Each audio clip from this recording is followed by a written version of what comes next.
Well, guys, Comic Con Africa is back, and so am I, Steve. The Steve is back. But before we get and divulge into today's awesome interview, I'm so excited about this. We wanted to start off with welcoming you into 2021, man. I know 2021 isn't gonna be or doesn't feel like much of a difference from 2020, but obviously we're starting off with a bang, so it definitely will be something different, something more, but more exciting.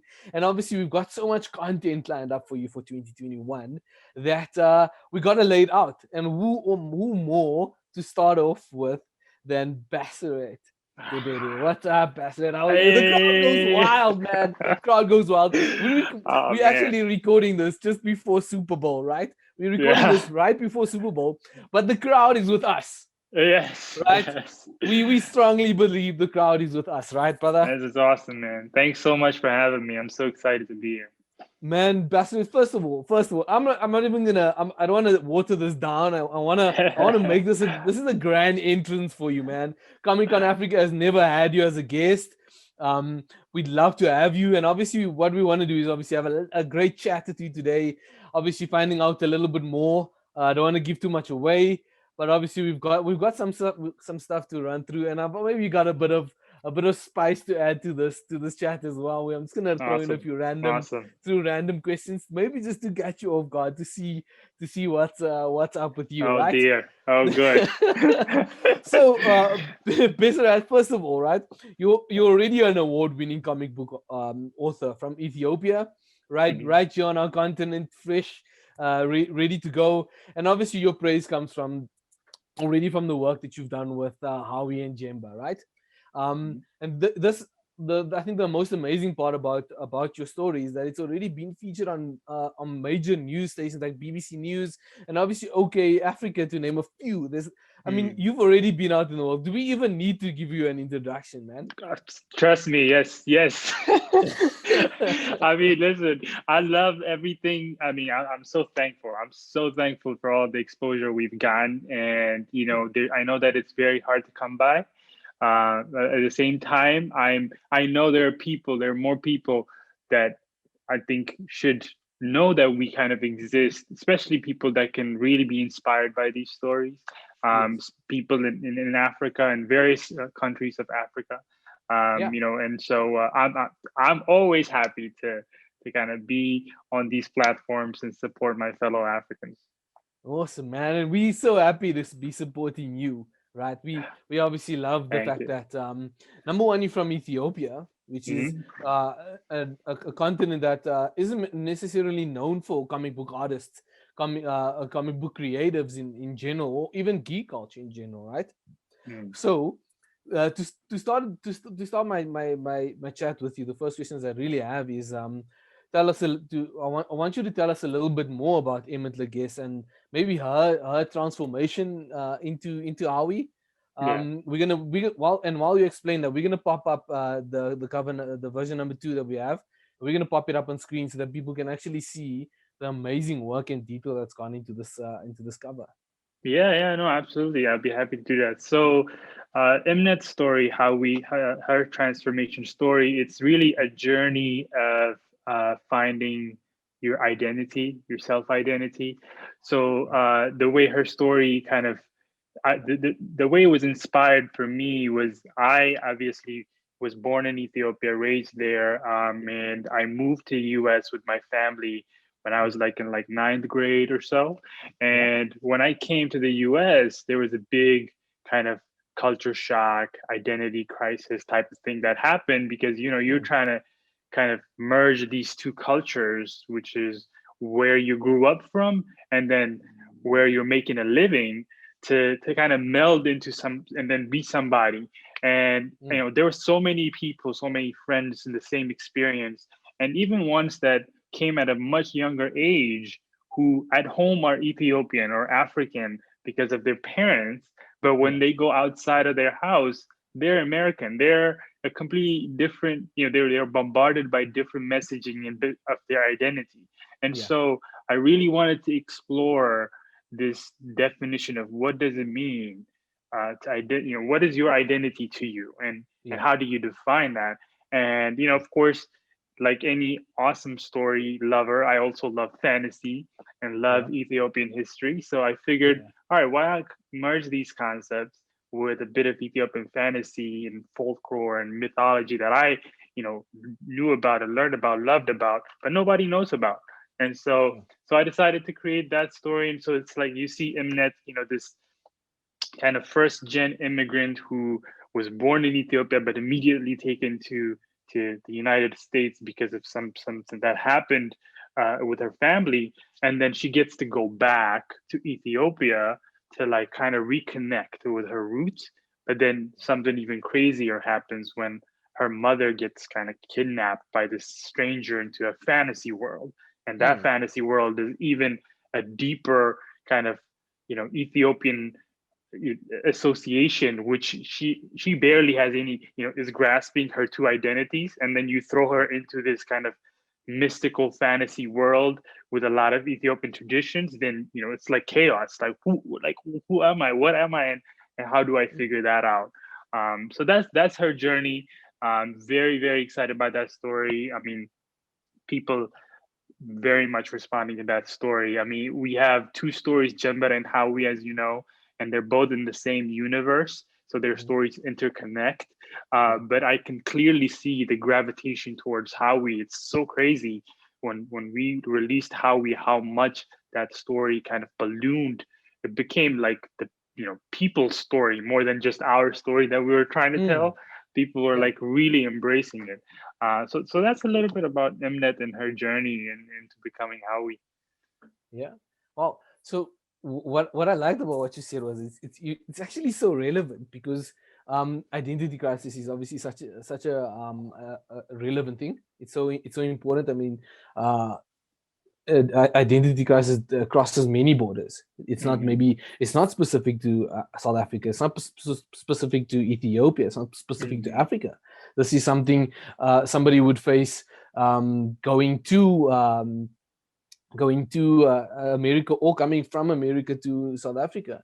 And I think a lot of maybe African Americans specifically face this because their roots are maybe based in Africa, but also their cultural knowledge or what they've learned and what they know is all American and Westernized livings, right? And Yeah. that's sort of what I love about the Howie story is also you've culminated those factors in it as well, and Oh that yeah, yeah. Like whenever we write stories, it's just like, you got to remember the human aspect of it. It's a human yeah, story more than true. anybody else's.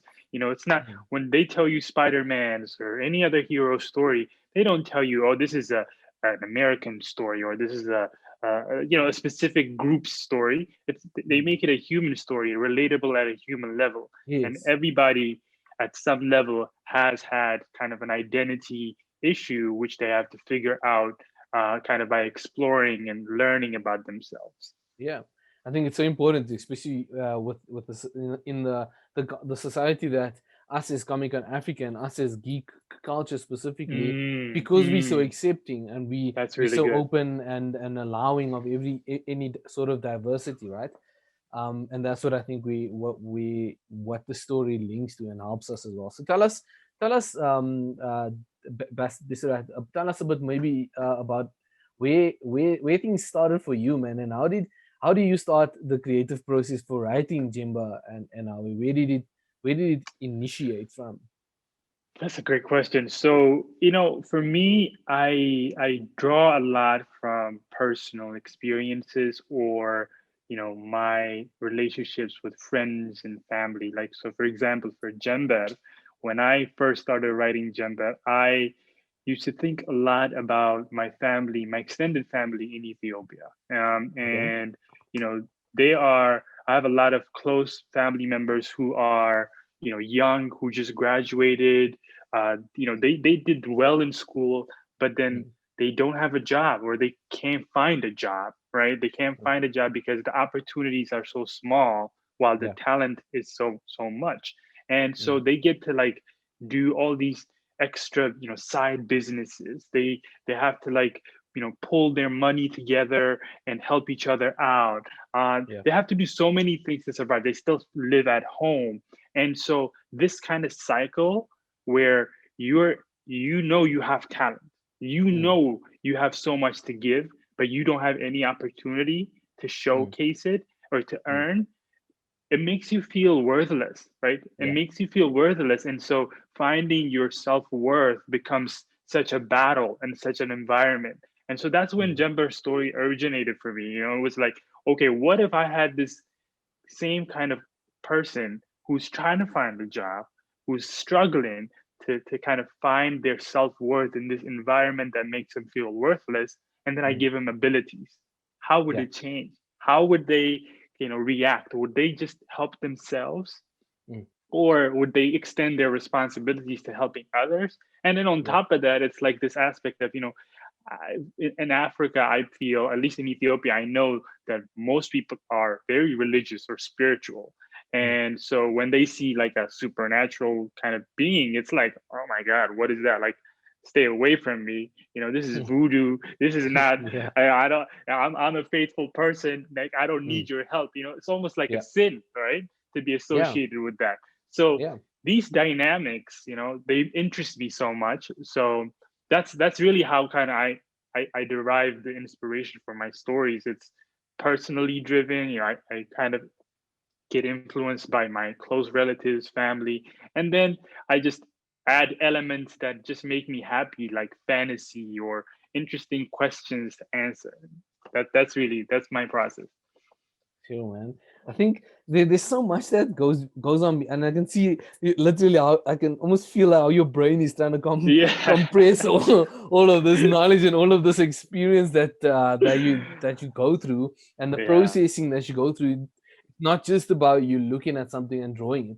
There's a whole process and a story and a method and methodologies and processes that have gone through that and yeah, experiences that you've gone through that bring about what you know and do, right?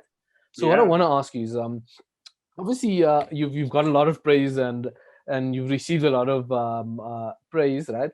That has come Mm, from how well you and your team have captured the vibrancy of Ethiopia, right? mm, And when we obviously saw the cover, especially your more recent stuff, and we were blown away by the detail. And for yeah. us, we don't just look at the face value of art. Me specifically, I Mm. love looking at detail, and detail is very important to me.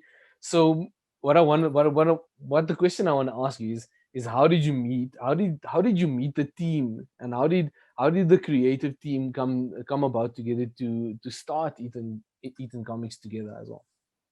I mean, it was like like all projects are a collaborative effort, right? So what happens is I would like as I told you, I would have like this idea, and I would have to say, all right, Mm, this issue, I would say this issue is about like crisis. It's about, let's say, yeah. there's a split in your personality. You don't know what to do. And so I say, all right, I think the Mm, best way to express that is this way and that way. And then the art team, they come together and like, how about if we do this? It's like there's a brainstorming session that you just kind of like, riff off and okay, like, great. how about we Mm, improve this, right? And so like that's for yeah. example, our issue, Jemba issue number 3, like in that issue, Mm, something, you know, drastic happens to Jemba and to Aman, the character. yeah. And Yeah. so I pitched the Mm, idea of, hey, why don't we do a cracked mirror reflection of Aman in the on the cover? And then, mhm, like Stan, my artist, was like, that's a great idea. Why don't I up that by, let's split it with Jemba, right? Let's split it with Jember. Half of it is Jember, half of it is Aman. And then you can see this split personality trying to decide between who to be. Do I pursue my, yeah. help of myself and kind of get out of my unemployed state by using my powers, or do I just kind of help people? It's like this kind of, you kind of want to take it a little bit of a layer by layer message, because people enjoy that. Yeah. Yeah. That's what people dive into. When you look at a cover, it's not just like wow art.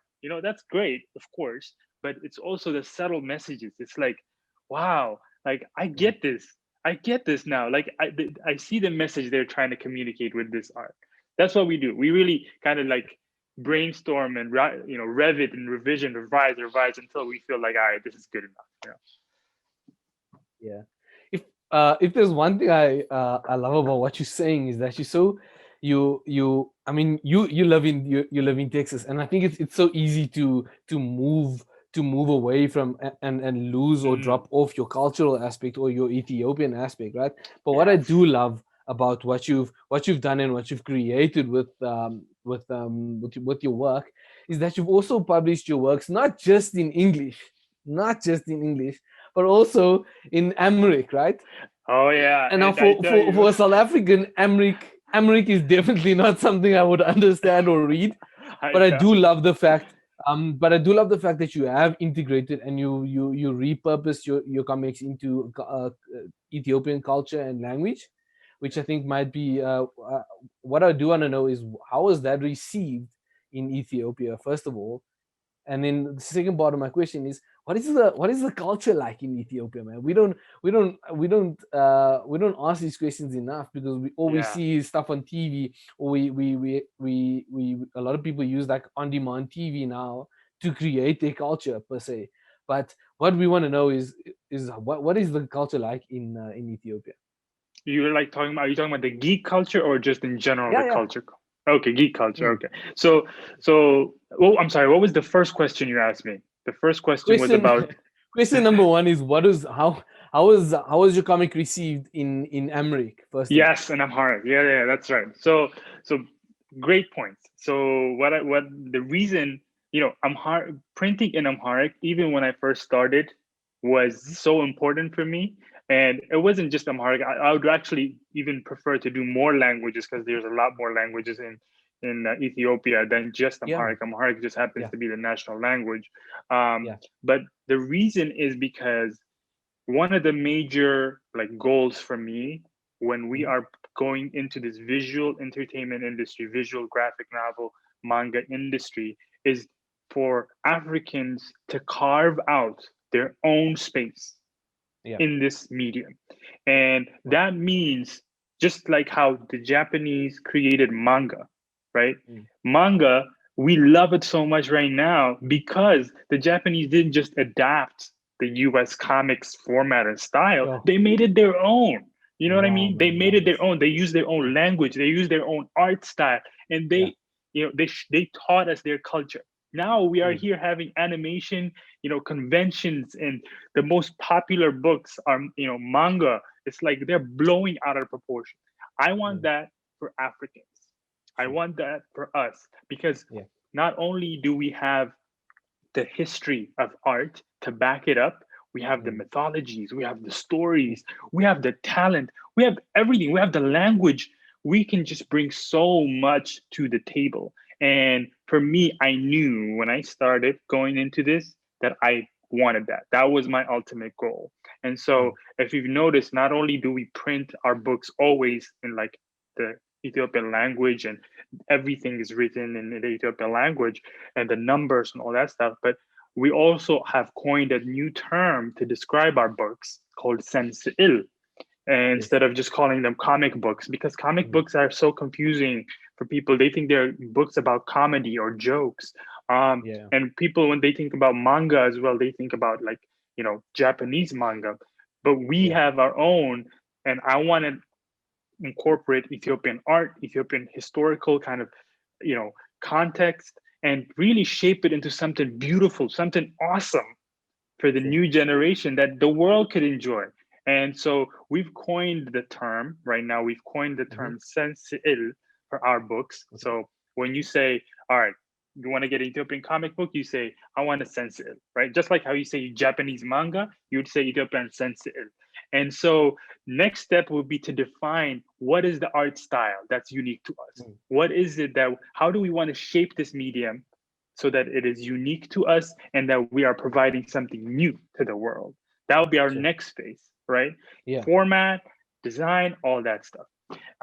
As far as your question about culture, I, Mm. it's very interesting because even I'm rediscovering the geek culture. When I was Mm. back in Ethiopia, geek culture was so isolated because it was like at schools or at home where we all just Mm. geeked out on the movies, or we talked Yeah. about them, we just drew art, or that was geek culture. But nowadays, there are like events that happen, despite COVID, kind of messing that up a little bit now. There Yeah. are events that happen. They're still in pockets. They're not as organized as you guys.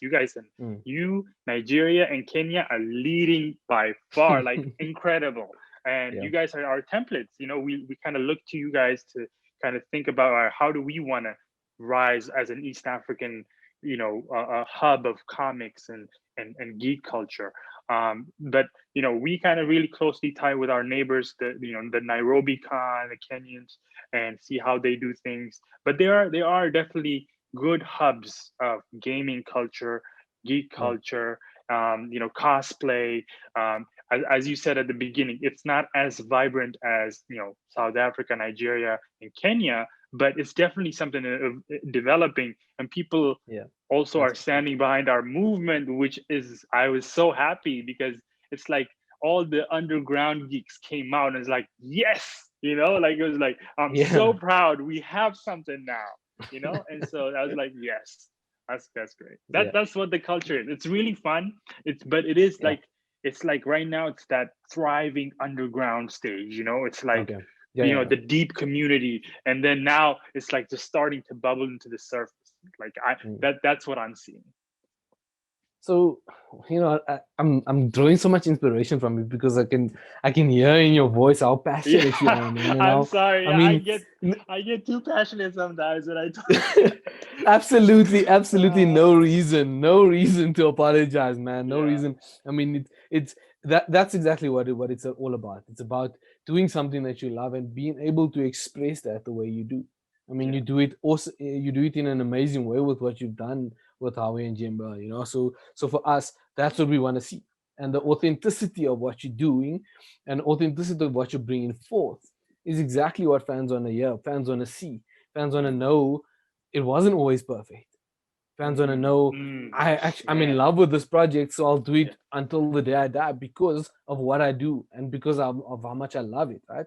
But yeah, what I know we touched on this a little bit earlier before we started recording this interview, and it specifically relates to your Kickstarter campaigns, right? mm, So now, previously in the last couple of months, couple of years, you've run really successful fundraising campaigns, which are obviously on Kickstarter, right? And we know from some previous business of gaming talks, blog talks, that you needed to create an audience, right? hmm, Or an appetite per se with your audience before you initiated your funding. yeah, So tell us or explain to me specifically on how yeah. how you went about creating an audience or creating this appetite for your Mm, content. Building an audience before the Kickstarter. Yes, Mm, no, that's very, very important and very good. I'm glad you mentioned that. So first off, like when we first published our book, mm, Gender Issue One, mm. we didn't like I didn't know about Kickstarter, and Yeah. so I like funded that and self-published that, right? Okay. And that helped us build kind of the momentum we needed for people to kind of come to our page and know about who we are, because you post art, you post your stories, you post your inspiration. But that first book, the Jembet issue one that came out, was no Kickstarter, right?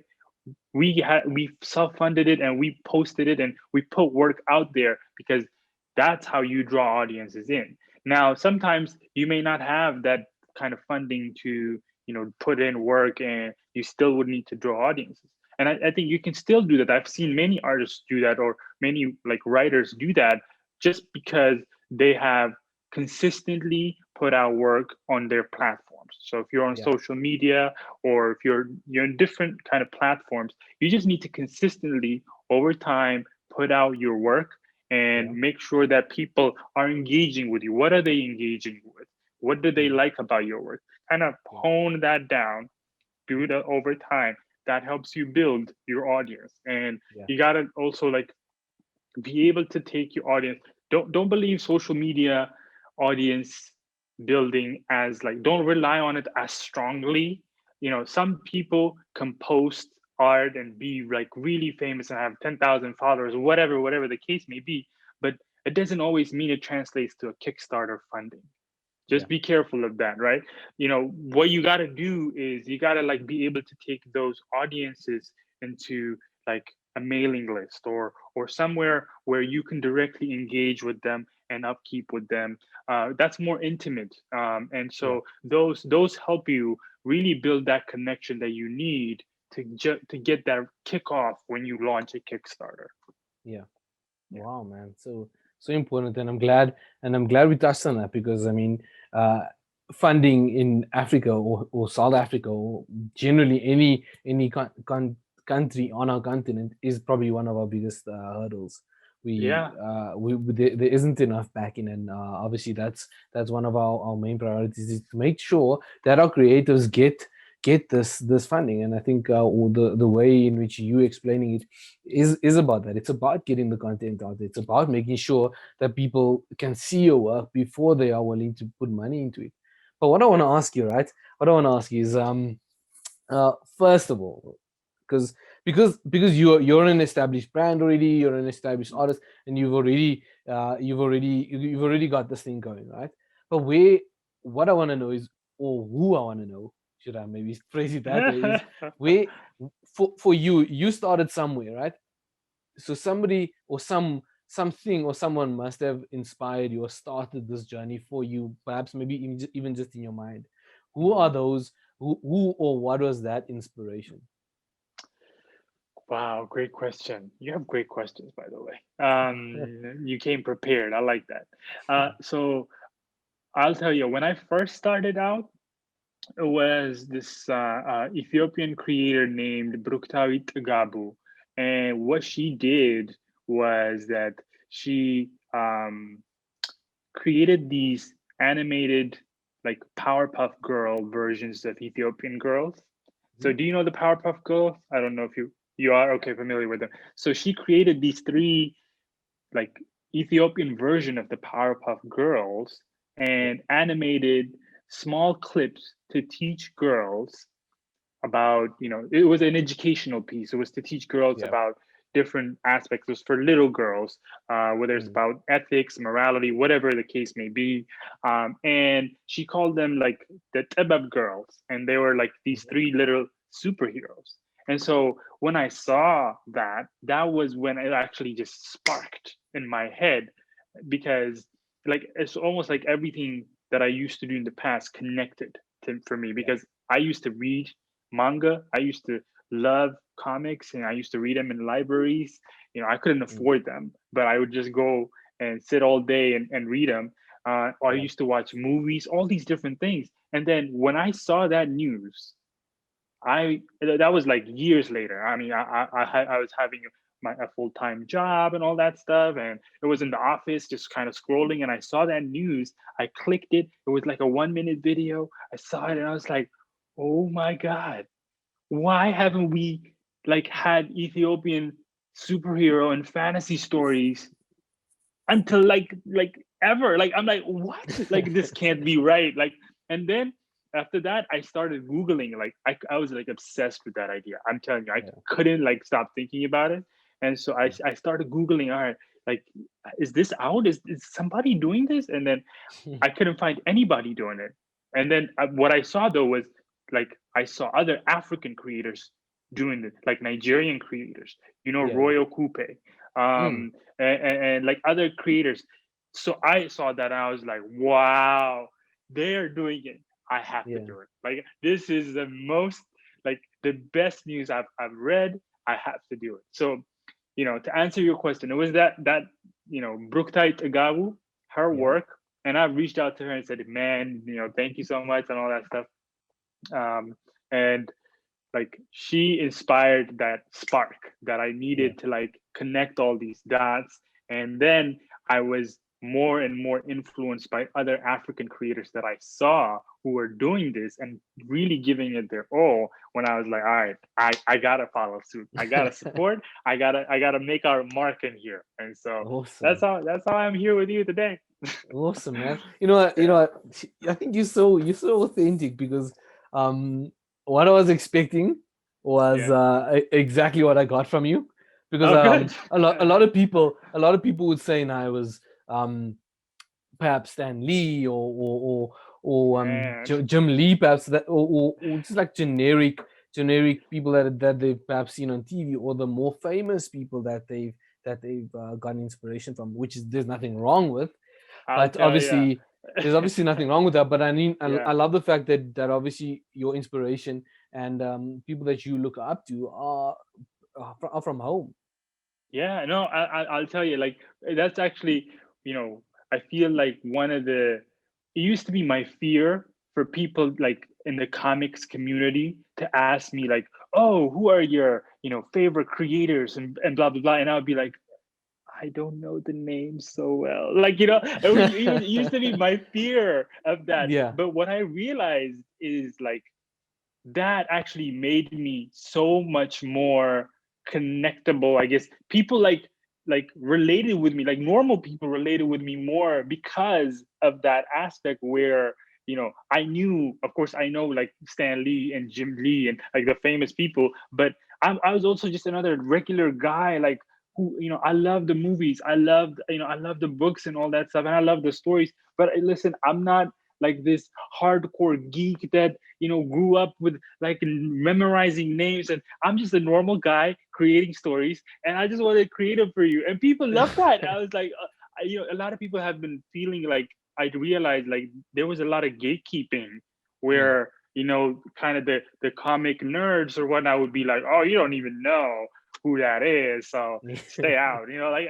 And I like, for me, like, listen, I would rather stick with the normal people where it's like I don't want to keep nobody. I don't want to gatekeep nobody. And that's why, like, when I think about my inspirations, it's like normal people, like just people that I'm like, wow, like this African creator, he's so dope. Like I want Mm. to be like him, Yeah. this other person, like I want to be like them. Yeah. Like the other people are too far removed for me. Like the Yeah. Yeah. like the Stan Lees and these amazing other memorized creators are so Yeah. removed. I love their content, I enjoy it, but I can't say like it's like, oh, they're my draw. Like, yeah. Yeah. Yeah. Yeah. Now, Beserat, obviously, we, I love the chat. I'm enjoying this personally. I don't know about you. Me too. Um, I uh, am. I've got some more questions, and obviously this I've leaned a little bit more because I've obviously been checking out your work and checking out your Instagram page a little bit, Thank so you. to Thank to you. to obviously find out a little bit more, and I wanted to get a bit more realism from you, right? Sure. Talk to me about Jimba's experience in in almost like a taxi rank vibe that I saw lately, um, or the busy streets that I saw there. Right? Mhm. Why did you decide to show off that aspect of your personal experience, or why did you decide to give that realism of what you experienced? There is a part in the beginning that cut away from for when you're asking. I think you let me just repeat back the question. I think you're asking to share more about the experience of Jember or Aman in Addis Ababa and the busy life. That's correct. Yeah. Mm. Okay, great. All right, I was making sure. So uh, you know, I I think that's part of being an authentic storyteller. I Yeah. mean, for me, I was just trying to draw like real experiences. I mean, look, I love Black Panther. I love Wakanda. It's fantastic. Um, but I I I want to draw from real life countries, Yeah. real life experiences when I tell Mm. stories. Yeah. And the day to day of Addis Ababa, I've seen it and I've lived it. My family lives it. And Mm. I want you to be in that space when you read that story because Mm. I want you to see it from that perspective. My Yeah. my goal when I tell you the stories is to really put you in a different, like, all right, something completely you haven't been, and then find a way to empathize with that character, try to Okay. be that character and be like, wow, how would I figure things out if I was in this exact position? And for me to do that, I have to drop you in the middle of Addis, where it's busy, where you're constantly trying to like figure out your next employment opportunity, where you're Mhm. trying to figure out how you're gonna, kind of get out of your family's house and make a living on your own. And imagine all of that stuff and getting powers. It's like Sure. that's what I want you to figure out. And then also, like, you also think about, like, another aspect that I really wanted to share was this aspect of chasing better opportunities outside of the country, because people Yeah. are like always like, oh man, like the opportunity is so sparse here. I want to like leave.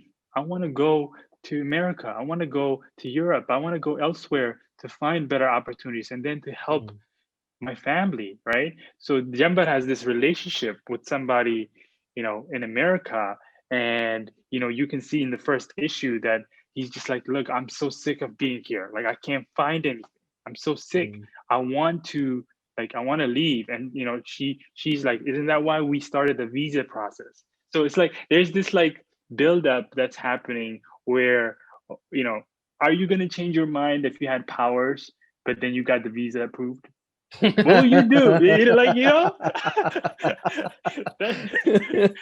that, that that's the type of Sure. that's the type of stuff that, for me, if I was to read it, I'd be like, oh my god, this is so real. What a perspective. What a perspective, right? And so that's a goal for me, and Yeah. that's why I share those stories. That's why I share those scenes. They're important. Yeah.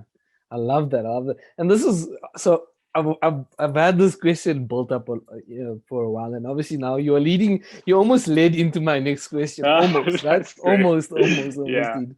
Almost. So you posted a question about long distance relationships, and Mm-hmm. Jember's experience, and uh, what it's like to live or be in a long distance relationship, and you wanted to find out from the fans some advice, right? So Mm-hmm. you've posed that question to us. Yes. Now what I'm gonna do is I want to flip that question right. I want to flip that question right over to you and ask you, Yeah. what is your advice to Jember as a human being, right? What is your advice to him on how to manage his long distance relationship? Man. When I asked that question, I was I was like comparing it, because I there was a phase in my life where I was in one long distance Yeah. relationship, and Mhm. so it didn't work out. But I was wondering what people would say. Like, I feel like our generation, it's becoming the norm now to have a Mm, long distance relationship, because I mean, this, like, forget COVID, it's like everybody's connected, everybody's online, mm, and you feel lonely, and so you're just trying to find somebody to just laugh with. And so all of a yeah. sudden you're laughing with this one person every day in social media, and it's like, Mm, hey, maybe we should be together. Like, so, like, I feel like long distance is the norm. Anyway, advice for a long distance relationship, I would say that you have to make a plan, that and stick to the plan, and like have a deadline. Like, all right, we're going to be together by this day, and move in and be in the same place. Like, you have to have yeah. a plan. Like, if you Yeah. don't, it won't work. Yeah. That would be Actually, my to be advice. to be honest, I thought your advice, based on your previous relationship, I thought your advice was going to be, it doesn't work. Don't do it. No, listen, that's why it didn't work. That's because we didn't have a plan. It was all emotion and passion. It's like, oh yeah, yeah, like we're gonna, I can't wait to see you, blah blah blah. Yeah, but and then it just never happened. Yeah, so I know. Obviously, we've been through more than a year of lockdown, and more yeah. than a year of being confined to a different to spaces now. But obviously, for a creator, that is exactly what you want, right? It's exactly where you want to Mm. be, because this now gives you the time not to procrastinate, but now it's easier time to be creative, right? So my question to you is, what what can people expect in the next installments of Harvey and Jember? Why I'm asking that is because will you perhaps maybe even integrate this past 12 months into those episodes? Mm, wow, what a great question. So, um, first of all, what I would like to say is it's not as easy to create in this COVID era Okay. as you expect. The reason is Hmm. because, yes, you do have time, right? But it's also like emotionally stressful time because sometimes you're with family, you're like staying safe from like this virus and constantly thinking Hmm. about all of that stuff. uh it's emotionally taxing.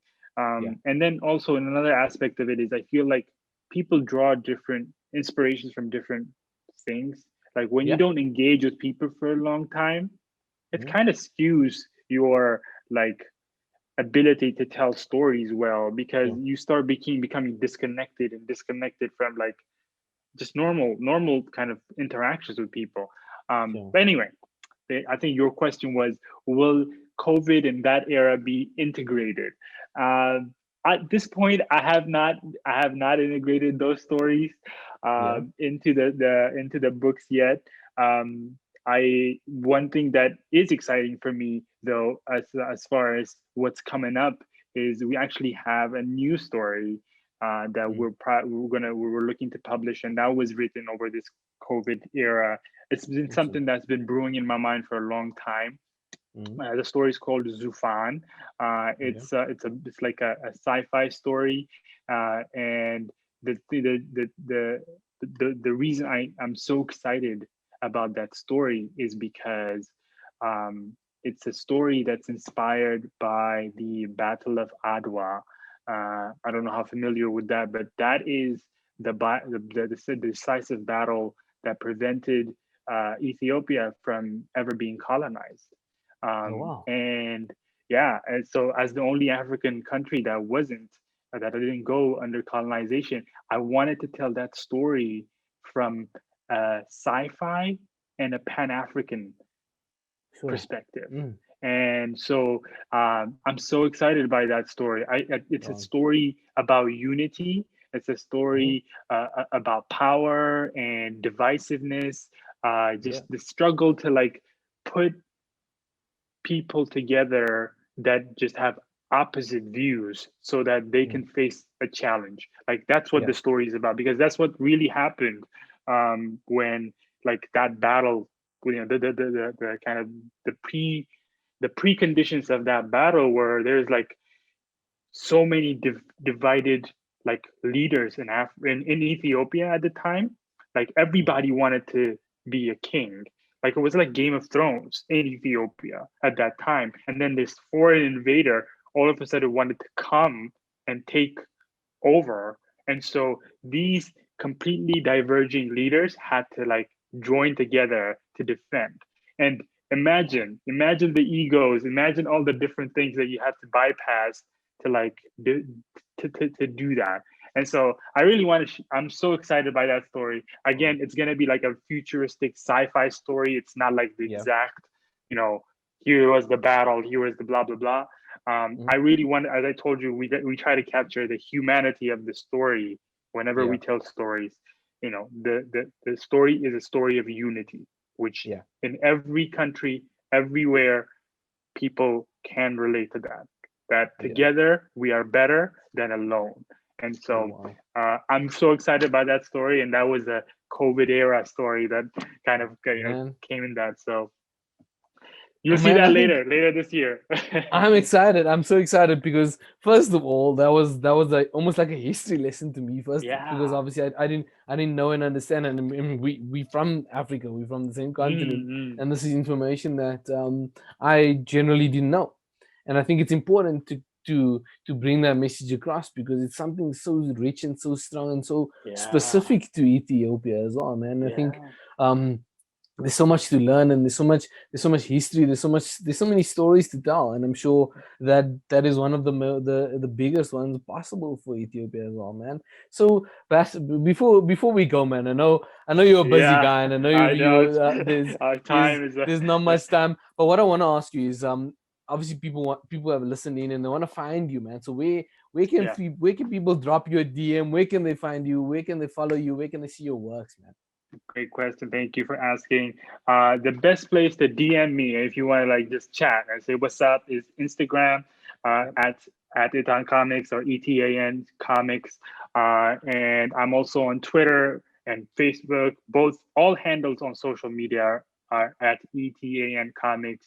Our website is etancomics.com. That's where we sell our books. We're desperately trying to get distribution deals with different parts of Africa, and I really wish, like, you have no idea how bad I feel that our books, which are about Africans and their stories, can't be distributed as well in Africa. Like that always kind of like breaks my heart. But anyway, you can always kind of DM me on Instagram, and just I'm very I like interacting with fans and with people. I draw inspiration from it. As you know, I like asking questions of fans. Yeah. I like relating with fans on a human level, and so just that's where you'd find me at ETAN Comics at all platforms and etancomics.com to contact us on our email. Well, awesome, Bachelor. So first of all, I want to thank you, man. You've taught me so much. I've loved having this chat with you. I know we've Awesome. taken up a lot of your time. That's We've had okay. a good laugh as well. Yeah. But guys, thank you so much. Ethan. So what we're gonna do is with Ethan Comics, what we'll do is we'll obviously drop all the links in the comments Yes, if you below, can. so they'll be all there for people to jump on those links. Obviously, they'll be able to connect with you because I know you love connecting with your fans. You love finding out more about them and them about you, which I'm sure they want to know.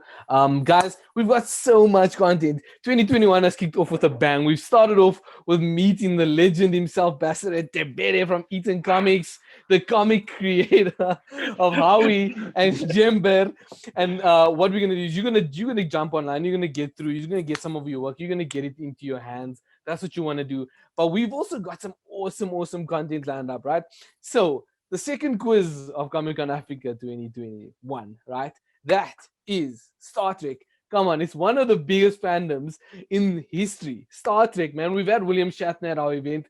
We've had the boss himself, Captain Kirk, on our show before. So those Captain Kirk fans, this is what you want to. You don't want to miss out on the Star Trek quiz. That is happening on Thursday, the 25th of Feb at 7 p.m. on our YouTube channel. That's where you're gonna find it. You're gonna get involved. You're gonna get involved, and obviously you're gonna get answering because you want to win those awesome prizes. We've got a newsletter sign up competition also that we're running. There's some really cool prizes up for grabs. You want to get into that quick because actually the cutoff date is coming up really soon, and that's what you don't want to miss out. You don't want to miss out on those cutoff dates, man. We've got some awesome podcasts that we're gonna be starting as well. This one will be one of those podcasts as well. And we'll obviously send through those links. Those will be live on our Twitch page, and then obviously that will be shifted onto Apple Music as well as Spotify. And then Comic Con Gaming for those esports fans, man, for all those people sitting behind their PCs on their laptops, jumping on board. You want to get involved in Comic Con Africa's gaming because that's where the fun happens, man. We're gonna be jamming some games. We're gonna be chatting to you live there, and we want to get you involved, man. We want to know from you. So, like I said, we've also got some really cool Comic Con Africa merch, man. I'm a fan of the merch. First of all, we got some really cool funky buffs, man. Those buffs are something everybody needs to wear. You want to make sure you obviously wear that. And then we've got this really cool hat. I'm loving the hats. I've been wearing my hats to work. I've been wearing my hats in summer, winter. I even sometimes go to bed with some of this merch on, especially one of these hoodies, man. When it starts getting cold, this hoodie is what you want to get. This merch is absolutely quality, and it's definitely something you want to get your hands on before it's sold out. Mind you, I tell you, all our merch is always going to be limited edition, so it's something you want to grab your hands on before it's too late and before it's not what you have, and you're gonna be crying. You're gonna be sitting at home missing out on the merchandise that we have created for you. So, guys, thank you so much for your time. We'll chat to you guys soon, and then we'll have a lot more for you. Chat soon.